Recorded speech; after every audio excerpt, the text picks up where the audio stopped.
કોઈએ ક્યારે સ્વપ્નમાં પણ નહીં વિચાર્યું હોય કે વજન ઘટાડવા માટે કોઈ દવા ઉપયોગી બની શકશે. આપણી સાથે છે ડોક્ટર મહેન્દ્ર નરવરિયા, તેમની સાથે વાત કરીશું. ખાસ તો દવા જે ભારતમાં લોન્ચ કરવામાં આવી છે, કયા પ્રકારની દવા છે, વિશેષતા શું છે? આ એક દવા છે જે ઇન્જેક્ટેબલ દવા છે, વીકમાં એક વખત લેવાની, અને એનું નામ છે મોન્જારો અને ટ્રિઝેપેટાઇડ કહેવાય છે, જે અત્યાર સુધી અમેરિકા કે બીજા દેશોમાં હતી અને એની અછતના લીધે ઇન્ડિયામાં સપ્લાય થઈ ના શકી. પણ આ વર્ષે એટલે આ વીકમાં આપણા દેશમાં લીલી કંપનીએ એને લોન્ચ કરી છે અને એ દવા વીકમાં એકવાર લેવાની થશે. ઇન્જેક્શન આવે છે વન્સ એ વીક, અને એનાથી આપણી ભૂખ ઓછી થઈ જાય, થોડું ઘણું નોઝિયા બી થાય, ખાવાની ઈચ્છા ના થાય, એના લીધે આપણું વેટ ઓછું થતું જાય. અને એની સાથે સાથે જો આપણે પ્રોટીન ઇન્ટેકને બધા પર ધ્યાન આપીએ તો આપણને અને એક્સરસાઇઝ કરીએ તો આપણે વધારે સારું રિઝલ્ટ મળે. તો આ દવાથી લગભગ 20 થી 30 કિલો જેટલું વજન ઉતરી શકે છે જો આપણે પ્રોપર સુપરવાઇઝ વેમાં યુઝ કરીએ તો. આ દવા કોણ કોણ લઈ શકે અને કોના માટે ખાસ આ દવા ઉપયોગી છે?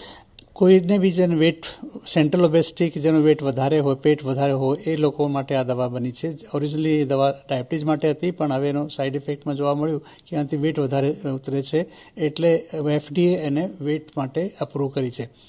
તો વેટ ઓછું કરવા માટેની આ દવા છે, જે ઇન્ડિયામાં 1 વર્ષ પહેલાં લગભગ અપ્રૂવ થઈ ગઈ હતી, પણ એ લોકોએ સપ્લાય ના કરી શક્યા કેમ કે એમનું સપ્લાય માટે એટલી ક્વોન્ટિટી એ પ્રોડ્યુસ ના કરી શક્યા. ઉંમર બાદ છે ખરી કે કોઈ પણ ઉંમરના વ્યક્તિ માટે ઉપયોગી બની શકે? કોઈ પણ ઉંમરમાં લઈ શકાય. આ દવાની સાઇડ ઇફેક્ટ શું છે અને ક્યાં સુધી આ લેવી પડતી હોય?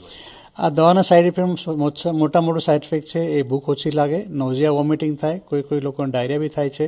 મેઇનલી ગેસ્ટ્રોઇન્ટેસ્ટાઇનલ ડિસ્ટર્બન્સીસ એના સાઇડ ઇફેક્ટ છે. એ લગભગ 3 થી 5% લોકોને થાય છે અને એ ડોઝ ડિપેન્ડન્ટ હોય. જ્યારે બી આપણે આવા સાઇડ ઇફેક્ટ આવે તો આપણે ડોઝ ઓછું કરી દઈએ અને ડોઝ ઓછું કરીને આપણે એ સાઇડ ઇફેક્ટને ઓછું કરી શકીએ છીએ. તો હંમેશા મેડિકલ સુપરવિઝનમાં જ આ દવા લેવી જોઈએ. તો ડૉક્ટર ડિસાઇડ કરે કે કોને કેટલું ડોઝ આપવું જોઈએ અને એ પ્રમાણે આપણે આ દવા લેવી જોઈએ. અને દવા સાથે સાથે આપણને બોડીનું મસલ માસ મેજર કરવાનું, કેમ કે ઘણી વખત આ વેટ સાથે મસલ લોસ બી થાય, તો આપણું ટાર્ગેટ ફેટ લોસ હોવું જોઈએ, ના કે મસલ લોસ. તો મસલને બચાવીને આ દવા યુઝ કરીએ તો જ આ દવા કામની છે. અધરવાઇઝ જ્યારે બી દવા બંધ કરીએ તમારું વેટ જે પાછું ગેઇન થાય એ હંમેશા ફેટ જ પાછું આવે, કોઈ મસલ પાછા આવતા નથી. માત્ર દવાથી વેટ લોસ થતું હોય આવું ક્યારે ભારતમાં ક્યારે બન્યું છે ખરું કે આ પ્રથમ વખત? છેલ્લા 40 વર્ષમાં લગભગ 30 થી 40 અલગ અલગ મેડિસિન ડિસ્કવર થઈ છે, પણ આ સૌથી સારી મેડિસિન એટલા માટે કે એ 10 કિલો ઉપર વેટ લોસની વાત કરે છે, જે આજ સુધી કોઈ પણ દવામાં મળતું નહોતું.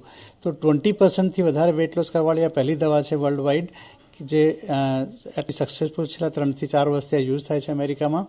અને એના લીધે આ જરૂર પડી કે આપણા દેશમાં બી આનો યુઝ કરવો જોઈએ, કેમકે ઓબેસિટીનું પ્રમાણ આપણા દેશમાં બી વધતું જાય છે. વેટ લોસ માટે વપરાતી આ દવાની કિંમત શું છે અને તેનો ડોઝ કેટલી માત્રામાં લેવાનો હોય છે, ક્યાં સુધી રહેતો? આ ઇન્જેક્શન છે 2.5 મિલીગ્રામથી માંડીને 15 મિલીગ્રામ સુધીના અલગ અલગ સાઇઝના આવશે અને એ ઇન્જેક્શન વીકમાં એકવાર લેવાનું થાય. 2.5 mg ઇન્જેક્શનની કિંમત લગભગ 3500 રૂપિયા છે, એની એક વીકમાં 3500, તો એક મહિનામાં 14,000 રૂપિયા એની કોસ્ટ થઈ. એ જ રીતે હાઈ ડોઝ છે 5 mg, એની કિંમત લગભગ 4500ની આસપાસ હશે. તો ટોટલ એની ડોઝ છે મહિનામાં એનાથી વધારે લગભગ 18,000 જેટલી થઈ જશે. એક વખત આ દવા લીધા પછી બીજી વખત લેવી પડે છે ખરી કે ક્યાં સુધી તેને લેવી પડતી હોય છે? એનો ડોઝ કઈ રીતે હોય છે? એક વખત જ દવા લે તો તેનું શું વજન ઘટી જતું હોય છે? ના, એક વખતની આ દવા 1 મહિના સુધી સપોઝ લઈએ, એના પછી જરૂર પડે તો આપણે ડોઝ વધારવાનું હોય. અને આ લોંગ ટર્મ મેડિસિન છે, શોર્ટ ટર્મ નથી. અને કોઈ પણ દવા શોર્ટ ટર્મ યુઝ ના કરવી જોઈએ. વેટ લોસ બી કોઈ દિવસ શોર્ટ ટર્મમાં ના કરવું જોઈએ, કેમ કે વેટ છે લાઈફ લોંગ ડિઝીઝ છે ઓબેસિટી, અને એનો લાઈફ ટાઈમ જ ટ્રીટમેન્ટ જોઈએ. અને એને ઓછું કરવા માટે ટ્રીટમેન્ટ બી આપણે લોંગ ટર્મ રાખવી જોઈએ. જો લોંગ ટર્મ આપણે વેટ લોસ કરીએ આ દવાથી, પછી આપણે લાઈફસ્ટાઈલ મોડિફાઈ કરી એક્સરસાઇઝ, ગેમ્સ કે બધા બિઝી થઈને આપણે એને મેન્ટેન કરી શકીએ તો આપણે દવાને બંધ બી કરી શકીએ છીએ. અધરવાઇઝ લોંગ ટર્મ આને લેવી પડે. લાંબા સમય સુધી આ દવા લેવી પડતી હોય, પણ જો વચ્ચે આ દવા લેવાની બંધ કરી દેવામાં આવે તો કોઈ સાઇડ ઇફેક્ટ થતી હોય છે ખરી?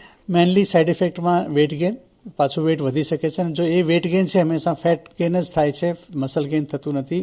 એટલે ખાસ કરીને ધ્યાન રાખવાનું કે આ દવા સુપરવાઇઝ વેમાં લેવાની અને બંધ એકદમથી ના કરી શકાય.